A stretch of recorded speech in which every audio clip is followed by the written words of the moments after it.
दोस्तों नमस्कार, मैं आलोक शुक्ला अपनी YouTube चैनल पर आपका स्वागत करता हूं।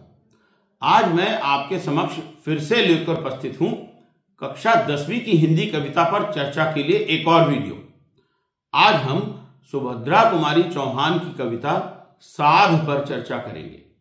लेकिन आगे बढ़ने के पहले मेरी चैनल को सब्सक्राइब कर लीजिए और बेल आइकॉन भी दबा दीजिए, जिससे आपको हर नए वीडियो का नोटिफिकेशन मिलता रहे। अगर वीडियो अच्छा लगे तो इसे लाइक और शेयर करना भी न भूलिएगा। सुभद्रा कुमारी चौहान ओज और वीर रस की गायिका थी। वे वीरों का वसंत और झांसी की रानी जैसी कविताओं के लिए प्रख्यात रही हैं। उनका जन्म 16 अगस्त 1904 को इलाहाबाद में हुआ था। उनके पिताजी ठाकुर रामनाथ सिंह प्रसिद्ध संगीत प्रेमी और शिक्षा शास्त्री थे। सुभद्रा कुमारी चौहान का गद्य और पद्य दोनों पर समान अधिकार था। उनकी कहानी पापी पेट को राष्ट्रीय कहानी माना गया है। उनके कहानी संग्रह बिखरे मोती और उन्मादिनी के आधार पर उन्हें विशिष्ट कहानी लेखिका माना जाता है। सुभद्रा कुमारी चौहान की कविताओं में दाम्पत्य प्रेम, परिणय, वात्सल्य और करुणा को भी देखा जा सकता है। यद्यपि उनका समय छायावाद का था, लेकिन उन्होंने स्वयं को छायावादी प्रवृत्ति से दूर रखा। उनकी कविताओं के दो संग्रह हैं, मुकुल और त्रिधारा। मुकुल को 1932 में साहित्य सम्मेलन का सेक्सरिया पुरस्कार मिला था। 13 फरवरी 1948 को श्रीमती सुभद्रा कुमारी चौहान का निधन एक कार दुर्घटना में हो गया। साध एक नितांत वैयक्तिक प्रेम की कविता है। साध का अर्थ है आकांक्षा या अभिलाषा। इस कविता में कवयित्री ने प्रेमी प्रेमिका के मनोभावों को दर्शाया है। वे कहती हैं कि प्रेमी अपने प्रिय पात्र को सारे संसार से दूर केवल स्वयं के लिए ही चाहता है।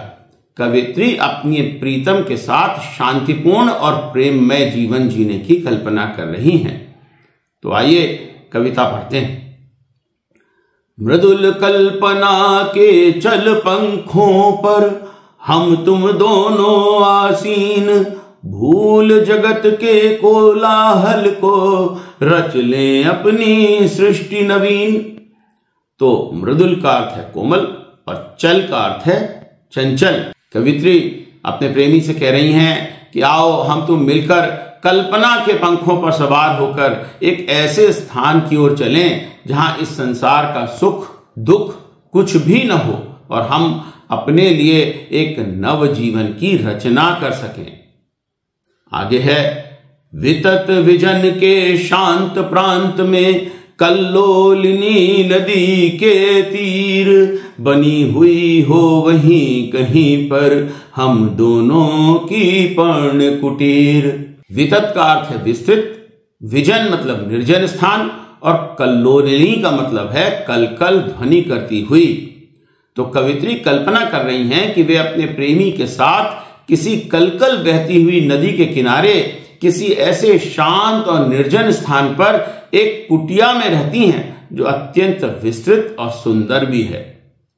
कुछ रूखा सूखा खा कर ही पीते हो सरिता का जल, पर न कुटिल आक्षेप जगत के करने आवे हमें विकल। तो कवित्री कह रही हैं कि उन्हें स्वादिष्ट भोजन और समृद्धि की आकांक्षा नहीं है। वे तो अपने प्रियतम के साथ ऐसे स्थान पर रहना चाहती हैं जहां भले ही रूखा सूखा खाने को मिले, लेकिन संसार के ताने सुनने का दुख न झेलना पड़े। सरल काव्य सा सुंदर जीवन हम सानंद बिताते हों, तरुदल की शीतल छाया में चल समीर सा गाते हों। कवित्री कल्पना कर रही हैं कि वे अपने प्रेमी के साथ सुख का जीवन इस प्रकार व्यतीत कर रही हैं जैसे कोई प्रेम कविता हो। जिस प्रकार वृक्षों के झुंड के बीच में चलती हुई मंद हवा से उत्पन्न ध्वनि किसी गीत जैसी लगती है, उसी तरह दोनों प्रेमी वृक्षों की शीतल छाया में गीत गाते हुए अपना जीवन व्यतीत करें। सरिता के नीरव प्रवाह सा बढ़ता हो अपना जीवन, हो उसकी प्रत्येक लहर में अपना एक निरालापन। तो नीरव का मतलब है शांत और निरालापन मतलब अनोखापन। जिस तरह से धीमी गति से बहने वाली नदी का प्रवाह शांत होता है, वैसे ही हमारा जीवन भी शांत और सुंदर हो।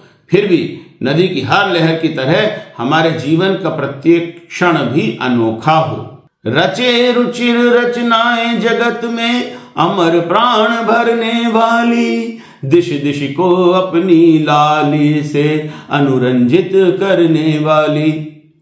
कवित्री अपने प्रेमी से कह रही हैं कि हम दोनों मिलकर ऐसी रुचिर अर्थात मन को अच्छी लगने वाली रचनाएं करेंगे जो लोगों में अमर प्राण भर दें और अपने रंगों से, अपने रूप से, अपने गुणों से हर दिशा को सुशोभित कर देंगी।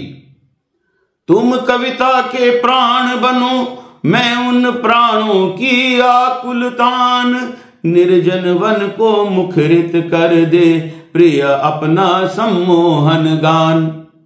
तो कवित्री अपने प्रेमी से कह रही हैं कि तुम अपने हृदय से, अपने प्राणों से ऐसी कविता की रचना करो जिससे सारा संसार गूंज उठे और मैं तुम्हारी उस कविता की आत्मा बनूंगी। हम दोनों प्रेमी मिलकर संसार को संगीतमय कर देंगे। आइए इस कविता पर कुछ प्रश्न लेते हैं। कविता में किस प्रकार की सृष्टि रचने की मृदुल कल्पना की गई है? तो उत्तर है कि कविता में एक ऐसी सृष्टि की कल्पना की गई है जहां इस संसार का शोरगुल, सुख दुख कुछ भी न हो और दोनों प्रेमी मिलकर नव जीवन की रचना कर सकें। दूसरा प्रश्न है, कवित्री को किस प्रकार का जीवन व्यतीत करने की चाहत है और क्यों? तो कवित्री संसार से दूर अपने प्रेमी के साथ मधुर जीवन व्यतीत करने की चाहत रखती हैं क्योंकि उससे ही उन्हें शांति मिलेगी। कविता की पंक्ति सरिता के नीरव प्रवाह सा बढ़ता हो अपना जीवन का भाव स्पष्ट करिए। कवित्री कह रही हैं कि जिस प्रकार धीमी गति से बहने वाली नदी का प्रवाह शांत होता है, वैसे ही उनका जीवन भी शांत और सुंदर हो और जीवन सरलता से, शांति से, प्रेम में व्यतीत हो। नदी की लहरों की तरह उनके जीवन का प्रत्येक क्षण भी अनोखा हो। रुचिर रचनाओं से कवित्री का क्या आशय है? रुचिर का अर्थ है मन को भाने वाली। रुचिर रचनाओं से कवित्री का आशय प्रेम से पगी हुई ऐसी रचनाओं से है जो दोनों प्रेमियों के मन को अच्छी लगे। जीवन में निरालापन कहकर कवित्री ने क्या संकेत दिया है? जीवन में निरालापन कहकर कवित्री ने संकेत दिया है कि जिस प्रकार नदी की प्रत्येक लहर एक दूसरे से भिन्न होती है, अलग होती है, वैसे ही अनोखी रचनाएं हम यहाँ पर करें जो सभी को आनंदित करने वाली हों और दसों दिशाओं को अनुरंजित करने वाली हों। कविता के शीर्षक साध से जीवन की जिन अभिलाषाओं का बोध होता है उन्हें अपने शब्दों में लिखिए। कविता के शीर्षक साध से जीवन की जिन अभिलाषाओं का बोध होता है वे हैं, पहला, कवित्री संसार की शोरगुल से दूर अपनी नई सृष्टि की रचना करना चाहती हैं। दूसरा, शांत मन में नदी किनारे घास फूस की कुटिया बनाकर रहना चाहती हैं। तीसरा, रूखा सूखा खाकर भी, नदी का जल पीकर भी इस संसार के छल कपट से दूर सुंदर जीवन बिताना चाहती हैं। और चौथा, नदी के शांत प्रवाह सा जीवन जीना चाहती हैं जिसमें वे अमर प्राण भरने वाली रचनाएं कर सकें। तुम कविता के प्राण बनो, मैं उन प्राणों की आकुल तान, निर्जन वन को मुखरित कर दे प्रिय अपना सम्मोहन गान। इन पंक्तियों का भाव अपने शब्दों में लिखिए। कवित्री अपने प्रेमी से कह रही हैं कि तुम अपने हृदय से, अपने प्राणों से ऐसी कविता की रचना करो जिससे सारा संसार गूंज उठे और मैं तुम्हारी कविता की आत्मा बनूंगी। हम दोनों प्रेमी मिलकर संसार को संगीतमय कर देंगे। मुझे आशा है आपने सुभद्रा कुमारी चौहान की इस सुंदर कविता का आनंद लिया होगा। तो आज के लिए इतना ही। जल्दी ही फिर मिलेंगे किसी अन्य कविता पर चर्चा की वीडियो के साथ। तब तक के लिए नमस्कार।